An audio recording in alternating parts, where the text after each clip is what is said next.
ओम शांति। ओम शांति। आज बाबा के साकार महावाक्य हैं। बाबा ने कहा, मीठे बच्चे, तुम्हें जो भी ज्ञान मिलता है उस पर विचार सागर मंथन करो। ज्ञान मंथन से ये क्या होगा? अमृत निकलेगा। मीठे बच्चे, तुम्हें जो भी ज्ञान मिलता है उस पर विचार सागर मंथन करो। ज्ञान मंथन से ही अमृत निकलेगा। प्रश्न है, 21 जन्मों के लिए मालामाल बनने का साधन क्या है? 21 जन्मों के लिए मालामाल बनने का साधन क्या है? जितने ज्ञान रत्न धारण करेंगे उतना ही मालामाल बनेंगे। उत्तर है, जितने भी ज्ञान रतन तुम इस पुरुषोत्तम संगम युग पर ज्ञान रतन धारण करते हो उतना मालामाल बनते हो।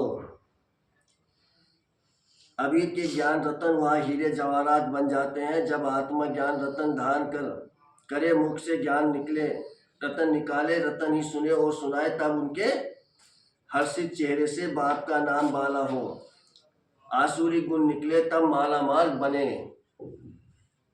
ओम शांति। ओम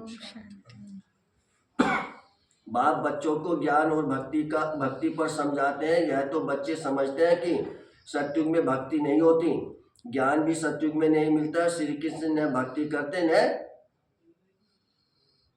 ना भक्ति करते हैं, ना वे ज्ञान सुनते हैं, न ज्ञान की मुरली बजाते हैं।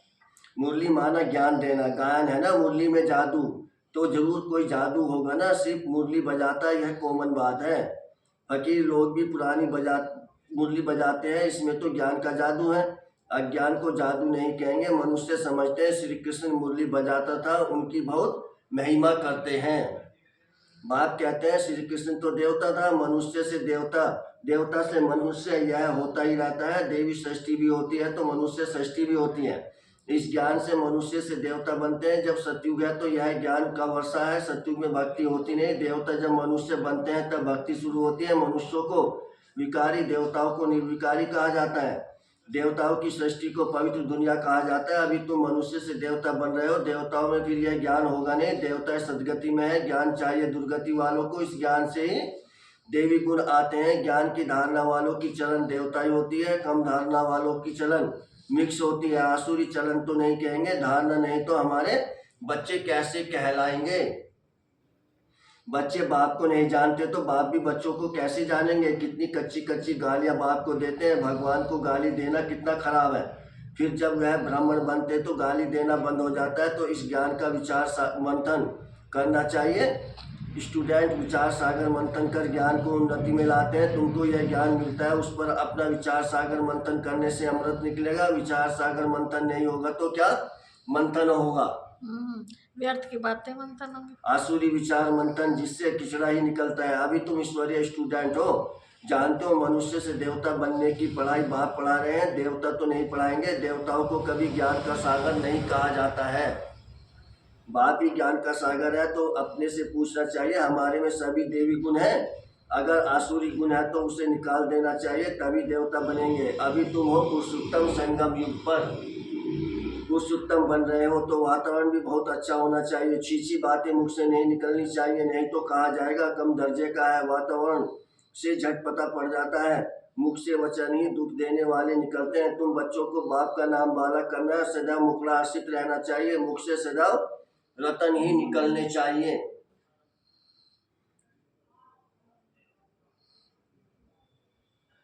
यह लक्ष्मी नारायण कितने हर्षित मुख हैं। इनकी आत्मा ने ज्ञान रतन धारण किए हैं। मुख से यह रतन निकाले थे, रतन ही सुनते सुनाते थे। कितनी खुशी रहनी चाहिए। अभी तुम जो ज्ञान रतन लेते हो वह फिर सच्चे हीरे जवाहरात बन जाते हैं। 9 रत्नों की माला कोई हीरे जवाहरात की नहीं, इन चैतन्य रत्नों की माला है। मनुष्य लोग फिर वह रतन समझ अंगूठियां आदि पहनते हैं। ज्ञान रत्नों की माला इस पुरुषोत्तम संगम पर ही बनती है। यह रतन ही 21 जन्मों के लिए माला माल बना देते हैं, जिसको कोई लूट ना सके। यहाँ पहनो तो झट कोई लूट लेवे।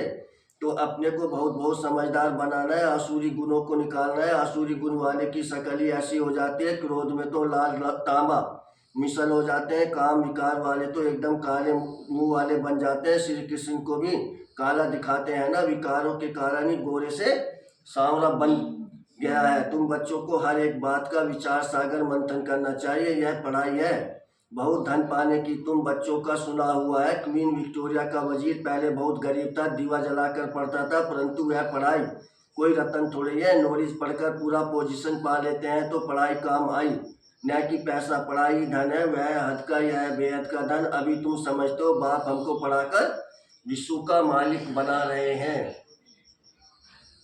वहाँ तो धन कमाने के लिए पढ़ाई नहीं पढ़ेंगे, वहाँ तो अभी के पुरुषार्थ से अतिचार अथा धन मिलता है, धन अविनाशी बन जाता है।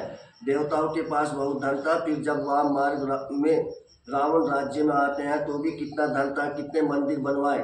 फिर बाद में मुसलमानों ने लूटा, कितने धनवान थे। आजकल की पढ़ाई से इतना धनवान नहीं बन सकते हैं। तो इस पढ़ाई से देखो मनुष्य क्या बन गए जाते हैं, गरीब से साहूकार। अभी भारत देखो कितना गरीब है, नाम के साहूकार भी जो है उनको तो फुर्सत ही नहीं अपने धन पोजीशन का। कितना अहंकार रहता है, इसमें अहंकार आदि मिट जाना चाहिए। हम आत्मा है, आत्मा के पास धन दौलत हीरे जवाहरात आदि कुछ भी नहीं है। बाप कहते हैं मीठे बच्चे, देह से देह के सभी संबंध छोड़ो। आत्मा शरीर छोड़ती है तो फिर साहूकारी आदि सब खत्म हो जाती है। फिर जब नए सिर से पढ़े धन कमाए तब धनवान बने। या तो दान पुण्य अच्छा किया होगा तो साहूकार के घर में जन्म लेंगे। कहते हैं यह पास्ट कर्मों का फल है। नॉलेज का दान दिया है, वह कॉलेज धर्मशाला आदि बनाई है तो उसका फल मिलता है, परंतु अल्पकाल के लिए। यह दान पुण्य आदि भी यहाँ किया जाता है, सतयुग में नहीं किया जाता। सतयुग में अच्छे कर्म होते नहीं है, सतयुग में अच्छे कर्म ही होते हैं क्योंकि अभी का वर्षा मिला हुआ है, वहाँ कोई भी कर्म विक्रम नहीं बनेगा, क्योंकि रावण ही नहीं। विकार में जाने से विकारी कर्म बन जाते हैं, विकार से विक्रम बनते हैं। स्वर्ग में विक्रम कोई होता नहीं, सारा मदार कर्मों पर है। यह माया रावण अवगुणी बनाता है, बाप आकर सर्वगुण संपन्न बनाते हैं। राम वंशी और रावण वंशी की युद्ध चलती है। तुम राम के बच्चे हो, कितने अच्छे अच्छे बच्चे माया से हार खा लेते हैं। बाबा नाम नहीं बतलाते हैं, फिर भी उम्मीद रखते हैं अधम ते अधम का उद्धार करना होता है। बाप को सारे विश्व का उद्धार करना है। रावण के राज्य में सभी अधम गति को पाए हुए हैं। बाप तो बचने और बचाने की युक्तियाँ रोज रोज समझाते रहते हैं, फिर भी गिरते हैं तो अधम के अधम बन जाते हैं। वह फिर इतना चढ़ नहीं सकते हैं, वह अधमपना अंदर खाता रहेगा। जैसे कहते हो अंतकाल जो उनकी बुद्धि में वह अधमपना ही याद आता रहेगा। तो बाप बैठ बच्चों को समझाते हैं। कलप कलप तुम ही सुनते हो, सृष्टि का चक्र कैसे फिरता है। जानवर तो नहीं जानेंगे ना, तुम ही सुनते हो समझते हो। मनुष्य तो मनुष्य ही है। इन लक्ष्मी नारायण को भी नाक कान आदि सभी हैं, फिर भी मनुष्य है ना, परंतु देवी गुण है इसलिए उन्हें देवता कहा जाता है। यह ऐसा देवता कैसे बनते हैं, फिर कैसे गिरते हैं, इस चक्र का तुम्हें ही पता है। जो विचार सागर मंथन करते रहेंगे उनको ही धारणा होगी। जो विचार सागर मंथन नहीं करते उन्हें क्या कहा जाता है, कम दर्जे के, और क्या कहेंगे, उन्हें बुद्धू कहेंगे। मूली चलाने वाले का विचार सागर मंथन चलता रहेगा। इस टॉपिक पर यह समझाना है। उम्मीद रखी जाती है, अभी नहीं समझेंगे परंतु आगे चलकर जरूर समझेंगे। उम्मीद रखना माना सर्विस का शौक है, थकना नहीं है। भल कोई चढ़कर फिर अधम बना है, अगर आता है तो इसने से बिठाएंगे ना, वह कहेंगे चले जाओ, हाल चाल पूछना पड़े, इतने दिन कहाँ रहे, क्यों नहीं आए, कहेंगे ना माया से हार खा लिया। समझते भी हैं ज्ञान बड़ा अच्छा है, स्मृति तो रहती है ना। भक्ति में तो हार जीत पाने की बात ही नहीं, यह नॉलेज है, इसे धारण करना है। तुम जब तक ब्राह्मण न बने तब तक देवता बन न सको।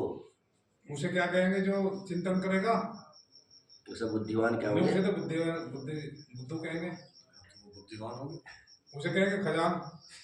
खजान हमारे काम में भी बुद्धू हाँ सही, आज बार हम खजान के ऊपर तो मूल्य चला रहे हैं। क्रिश्चियन बौद्धी हाँ। पारसी आदि में ब्राह्मण थोड़े होते हैं। हमारे गांव में एक बुद्धू है, खजान है। दोनों भैया थे। ब्राह्मण के बच्चे ब्राह्मण होते हैं, यह बातें अभी तुम समझते हो। तुम जानते हो अल्प को याद करना, अल्प को याद करने से बेबादशाही मिलती है। जब कोई मिले तो बोलो अल्प अल्लाह को याद करो। अल्प को ही ऊँच कहा जाता है, उंगली से अल्प तरफ इशारा करते हैं, सीधा ही सीधा अल्प है। अल्प को एक भी कहा जाता है, एक ही भगवान है, बाकी सभी हैं बच्चे। बाप को अल्प कहा जाता है, बाप ज्ञान भी देते हैं, अपना बच्चा भी बनाते हैं। तो तुम बच्चों को कितनी खुशी में रहना चाहिए। बाबा हमारी कितनी सेवा करते हैं, विश्व का मालिक बनाते हैं, फिर खुद उस पवित्र दुनिया में आते भी नहीं। पावन दुनिया में कोई उनको बुलाते हैं ही नहीं, पतित दुनिया में ही बुलाते हैं। पावन दुनिया में आकर क्या करेंगे? उनका नाम ही है पतित पावन। तो पुरानी दुनिया को पावन दुनिया बनाना उनकी ड्यूटी है। किसकी? बाप की। शिव बाबा की। बाप का नाम ही है शिव। बच्चों को शालिग्राम कहा जाता है, दोनों की पूजा होती है, परंतु पूजा करने वालों को कुछ भी पता नहीं है, बस एक रस्म रिवाज बना दिया पूजा की। देवियों के भी फर्स्ट क्लास हीरे मोतियों के महल आदि बनाते हैं, पूजा करते हैं। वह तो मिट्टी का लिंग बनाया और तोड़ा, बनाने में मेहनत नहीं लगती है। देवियों को बनाने में मेहनत लगती है। मुफ्त में मिलता है, पत्थर पानी में घिस घिस कर गोल बन जाता है, पूरा अंडाकार बना देते हैं। कहते लिए अंडे मिसल आत्मा है जो ब्रह्म तत्व में रहती है, इसलिए उनको ब्रह्मांड कहते हैं। तुम ब्रह्मांड के और विश्व के भी मालिक बनते हो। तो पहले समझानी देनी है बाप की। शिव को बाबा कह सभी याद करते हैं। दूसरा ब्रह्मा को भी बाबा कहते हैं। प्रजापिता है तो सारी प्रजा का पिता हुआ ना, ग्रेट ग्रेट ग्रैंड फादर। यह सारा ज्ञान अभी तुम बच्चों में है। प्रजापिता ब्रह्मा तो कहते बहुत हैं, परंतु यथार्थ रीति जानते कोई नहीं। ब्रह्मा किसका बच्चा है? तुम कहेंगे परमपिता परमात्मा का। शिव बाबा ने इनको अडॉप्ट किया है, तो यह शरीरधारी हुआ ना, ईश्वर की सभी औलाद है। फिर जब शरीर मिलता है तो प्रजापिता ब्रह्मा की एडॉप्शन होती है। यह एडॉप्शन नहीं, क्या आत्माओं को परमपिता परमात्मा ने एडॉप्ट किया है? नहीं, तुमको एडॉप्ट किया है। अभी तुम हो ब्रह्मा कुमार कुमारियाँ। शिव बाबा एडॉप्ट नहीं करते हैं। सभी आत्माएं अनादि अविनाशी है। सभी आत्माओं को अपना अपना शरीर, अपना अपना पाठ मिला हुआ है जो बजाना ही है। यह पाठ ही अनादि अविनाशी परंपरा से चला आता है, उनका आदि अंत नहीं कहा जाता है। अच्छा, मीठे मीठे सीखे बच्चों प्रति माता पिता बाप दादा का याद प्यार और गुड मॉर्निंग। रूहानी बाप की रूहानी बच्चों को नमस्ते। हम रूहानी बच्चों की रूहानी माता पिता बाप दादा को याद प्यार गुड मॉर्निंग और नमस्ते नमस्ते नमस्ते। शुक्रिया बाबा, शुक्रिया। धारणा के लिए मुख्य सार है। पहली पॉइंट है अपनी साहूकारी पोजीशन आदि का अहंकार मिटा देना है। अविनाशी ज्ञान धन से स्वयं को माला माल बनाना है। सर्विस में कभी भी थकना नहीं है। अपनी साहूकारी पोजीशन आदि का अहंकार मिटा देना। अविनाशी ज्ञान धन से स्वयं को माला माल बनाना है। सर्विस में कभी भी थकना नहीं है। दूसरी पॉइंट है वातावरण को अच्छा रखने के लिए मुख से सदैव ज्ञान रत्न ही निकालने हैं। दुख देने वाले बोल न निकले, यह ध्यान रखना है। हर्षित मुख रहना है। वातावरण को अच्छा रखने के लिए मुख से सदैव ज्ञान रत्न निकालने, दुख देने वाले बोल न निकले, यह ध्यान रखना है। हर्षित मुख रहना है। बाबा ने वरदान दिया है कैसे भी वायुमंडल में मन बुद्धि को सेकंड में एकाग्र करने वाले सर्वशक्ति संपन्न भाव। कैसे भी वायुमंडल में मन बुद्धि को एकाग्र करने वाले सर्वशक्ति संपन्न को कैसे भी वायुमंडल में मन बुद्धि को सेकंड में एकाग्र करने वाले सर्वशक्ति संपन्न भाव। बाप दादा ने सभी बच्चों को सर्वशक्तियाँ वर्षे में दी है। याद की शक्ति का अर्थ है मन बुद्धि को जहाँ लगाना चाहो वहाँ लग जाए। कैसे भी वायुमंडल के बीच अपने मन बुद्धि को सेकंड में एकाग्र कर लो। परिस्थिति हलचल की हो, वायुमंडल तमोगुनी हो, माया अपना बनाने का प्रयत्न कर रही हो, तो हो फिर भी सेकंड में एकाग्र हो जाओ। ऐसी कंट्रोलिंग पावर हो, तब कहेंगे क्या? सर्वशक्ति संपन्न। स्लोगन है विश्व कल्याण की जिम्मेवारी और पवित्रता की लाइट का ताज पहनने वाले ही क्या है? डबल लाइट है। डबल ताजधारी बनते हैं। विश्व कल्याण की जिम्मेदारी और पवित्रता की लाइट का ताज पहनने वाले ही डबल ताजधारी बनते हैं। आज बाबा के साकार महावाक्य थे मीठे बच्चे, तुम्हें जो भी ज्ञान मिलता है उस पर विचार सागर मंथन करो। ज्ञान मंथन से ही अमृत निकलेगा। प्रसन्नता 21 जन्मों के लिए माला माल बनने का साधन क्या है? उत्तर ज्ञान रतन। जितना तुम इस पुरुषोत्तम संगम पर ज्ञान रतन धारण करते हो उतना माला माल बनते हो।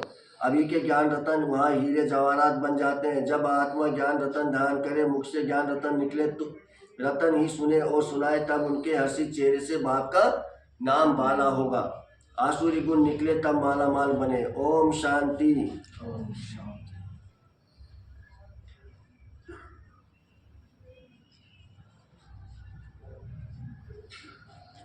जगवती माता क्या कहा बाबा ने?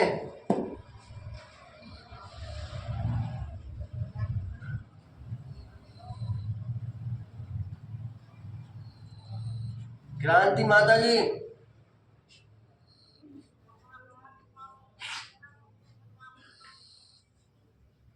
शामो माता जी,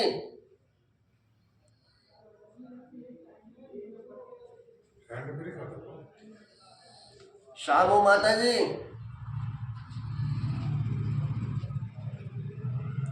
ओम शांति। बाबा ने कहा बच्चे, जितना तुम यहाँ ज्ञान रत्नों को धारण करोगे ना, उतने तुम वहाँ माला माल बनोगे। बाबा ने कहा हर्षित मुख रहना है, बुद्धि को कैसा भी वातावरण हो, बुद्धि को सेकंड में स्टॉप करना, तो सर्वशक्ति संपन्न बन जाओ। खजानों को दोबारा संभालते रहना है, अन्य तो बुद्धू कहलाएंगे जो न संभालेंगे खजाने। ओम शांति। खजांची बनना है, बुद्धू नहीं ओम बनना। शांति। खजांची बनो, बुद्धू नहीं। ओम शांति।